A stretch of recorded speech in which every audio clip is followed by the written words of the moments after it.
चलिए देखिए, देखो इधर हो गया, यहाँ चल भी रहा है ना, ध्यान से देखिए।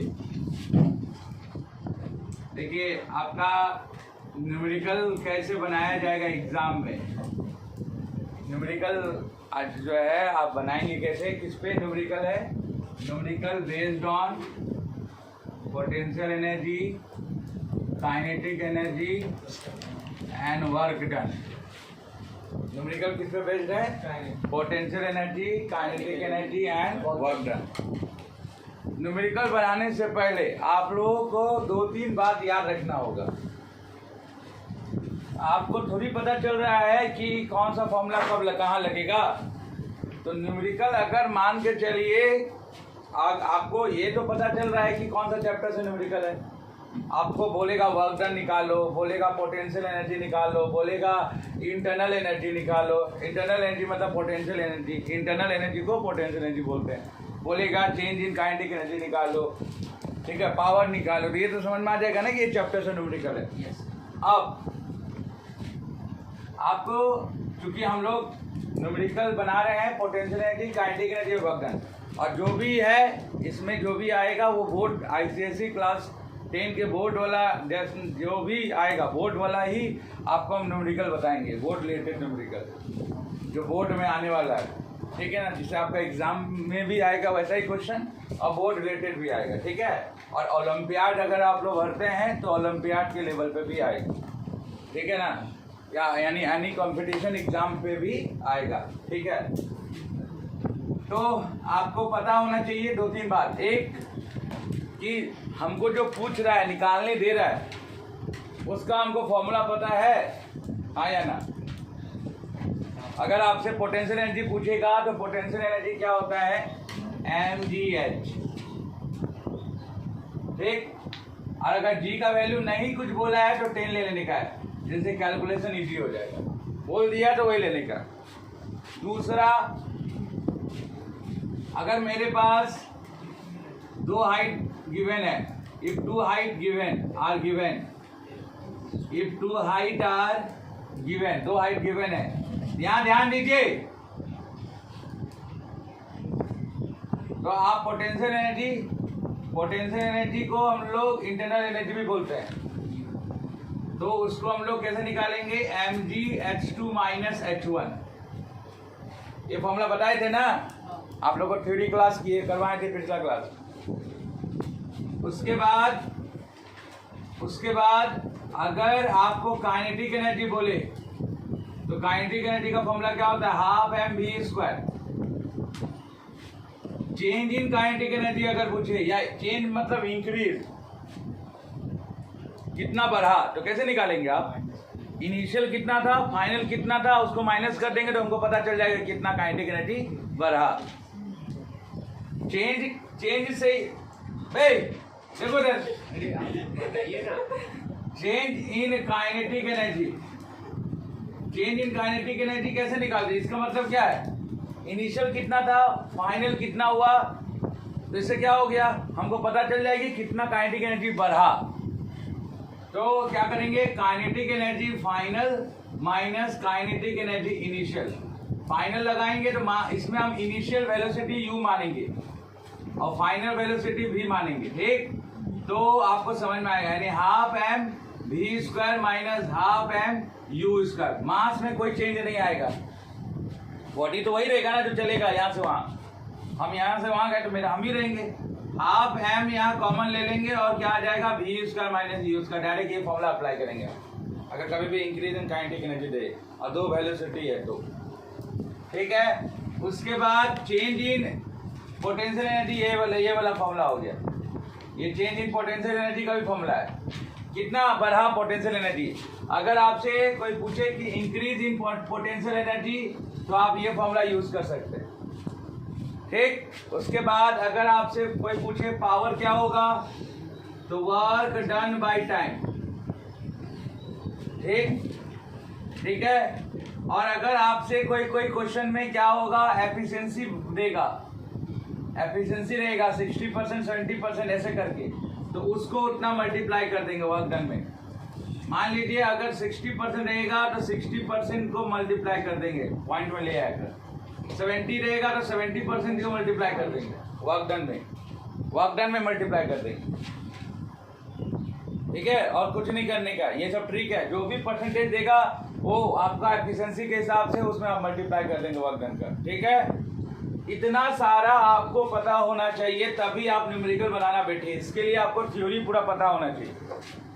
उसके बाद अगर मान लीजिए मोमेंटम दिया गया है और काइनेटिक एनर्जी पूछ दे, काइनेटिक एनर्जी और मोमेंटम दिया गया है और काइनेटिक एनर्जी पूछ दे, तो फॉर्मूला क्या पढ़े थे हम लोग, बताओ उत्कर्ष।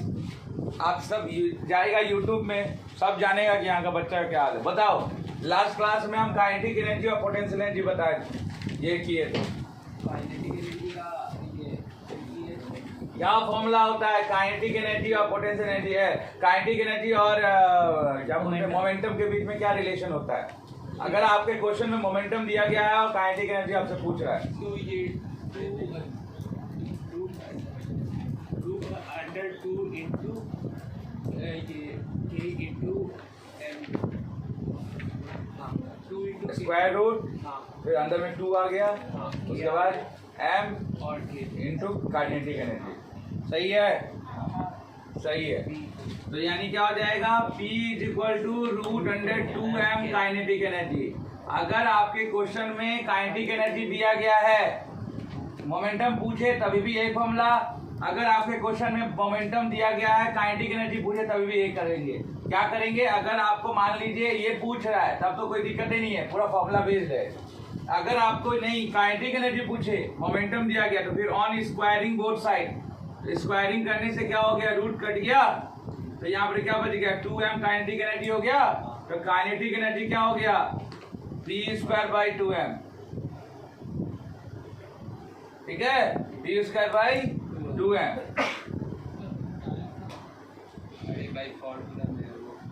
समझ में आया कि नहीं आया? समझ में आया? ये फॉर्मूला होता है, this is the relationship between momentum. Momentum का फॉर्मूला होता है P = mv, mass into velocity. This is the momentum. तो ये क्वेश्चन अगर आया कहीं तो आप ये लगाएंगे, P काइनेटिक एनर्जी पूछेगा तो काइनेटिक एनर्जी पूछेगा, मोमेंटम दिया हुआ है तो ये लगाएंगे।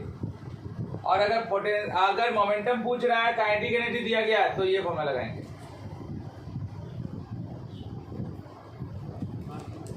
तो क्या होगा, हम याद करके ट्रिक बता दे रहे हैं। क्या ऐसे याद रखेंगे, काइनेटिक एनर्जी क्या है, प्राइस हो गया है 2 गुना किसका, मैंगो, है ना। प्राइस हो गया है 2 गुना किसका, मैंगो का। ठीक है, ऐसे करके याद करके कुछ भी कर लीजिए। ठीक है, तो ये इतना सारा फॉर्मूला आपको खाली वर्क। अच्छा, वर्क डन वाला फॉर्मूला क्या होता है, अगर आपको एंगल नहीं दिया है तो फोर्स इनटू डिस्प्लेसमेंट, और जो भी वर्क डन होता है वही एनर्जी भी होता है। क्यों? क्योंकि capacity to do work is called energy. Energy तभी होगा जब आपको काम करने का क्षमता हो। तो काम यानी काम होने के लिए आपको भैया जितना काम होगा उतना ही ना एनर्जी होगा, जितना क्षमता होगा काम करने का उतना ही एनर्जी होगा। तो वर्क डन क्या होगा, एनर्जी के बराबर होगा। अब ये एनर्जी पोटेंशियल एनर्जी भी हो सकता है, यही एनर्जी काइनेटिक एनर्जी भी हो सकता है। तो energy work done equal to energy का मतलब क्या हो गया, पोटेंशियल एनर्जी भी या फिर काइनेटिक एनर्जी, बात एक ही है। ठीक, उसके बाद अगर आपके क्वेश्चन में एंगल दे दिया गया है, एंगल दे दिया है तो हम लोग वर्क डन क्या लगाएंगे, F cos थीटा। ठीक, ये होगा अलोंग द ग्रेविटी, या कुछ नहीं बोल रहा है तब। अगर आपके क्वेश्चन में बोल रहा है against the gravity, against the gravity, तब यहाँ पर आप जो देखिए अगेंस्ट द ग्रेविटी का मतलब हो गया कि भैया कोई बॉडी को यहाँ से आप यहाँ ले आ रहे हैं, तो ग्रेविटी से आप हाइट बढ़ रहा है ना, हाइट बढ़ने से ग्रेविटी का अगेंस्ट जा रहे हैं। तो आप क्या करेंगे, आप वाई एक्सिस लेंगे, वाई एक्सिस वाला ही क्या हो जाएगा, आपका कंपोनेंट होगा। तो क्या हो जाएगा, वो क्या हो जाएगा, F sin थीटा, और बॉडी में mg लग रहा है तो फोर्स क्या हो जाएगा, mg S sin थीटा, और S ये वाला हो जाएगा अगेंस्ट द ग्रेविटी में। वाई एक्सिस लेते हैं ना, तो इसका क्या होगा, इधर एक्स एक्सिस में X cos theta, Y axis में क्या आएगा एक्स साइन थीटा। तो इतना सारा चीज आपको दिमाग में रखने का है न्यूमेरिकल के लिए, तभी आपसे न्यूमेरिकल बनेगा। और इस चैप्टर से न्यूमेरिकल ही आएगा, 1 आएगा, 2 आएगा, 3 आएगा, 3 को क्वेश्चन रहेगा एक ही न्यूमेरिकल में 3 मार्क्स का, और उसके साथ एक क्वेश्चन रहेगा 2 मार्क्स का, 5 मार्क्स का ये एक ऐसा आएगा। या फिर 3 मार्क्स का न्यूमेरिकल दे दिया और एक 3 मार्क्स का वर्क एनर्जी थ्योरम या फलाना थ्योरम ऐसे करके दे देगा। या काइनेटिक एनर्जी को डेराइव करो, या relationship between kinetic energy and potential energy derive करो। यही 3-4 इंपॉर्टेंट है। काइनेटिक एनर्जी को डेराइव करो, हाफ एम स्क्वायर कैसे आया। दूसरा relationship between kinetic energy and momentum क्या क्या है वो। तीसरा वर्क एनर्जी थ्योरम, ये क्लास 10 का बोर्ड तक के लिए इंपॉर्टेंट थ्योरी सब है वर्क पावर एनर्जी का, ठीक है। उसके बाद पहला एक्सरसाइज से वर्क पावर में क्या डिफरेंस है, एनर्जी पावर में क्या डिफरेंस है, ये सारा क्वेश्चन। फिर आपका वर्क डन पॉजिटिव कब होता है, नेगेटिव कब होता है, जीरो कब होता है, ये पहला एक्सरसाइज से। इसका एप्लीकेशन, जैसे कूली करता है तो वर्क डन क्या होता है, नेगेटिव होता है, क्यों होता है। क्या बॉल, एक क्रिकेटर बॉल को कैच करता है तो वर्क डन नेगेटिव होता है, क्यों होता है। ये सारा क्वेश्चन आप लोगों को पढ़ना है, वो सब आ सकता है एक्सप्लेन करने वाला क्वेश्चन, यही सब आएगा बोर्ड में भी और अभी भी, ठीक है। चलिए तो स्टार्ट करते हैं हम लोग न्यूमेरिकल। चलिए इंट्रोडक्शन काट दो इसको, ओए काट दो।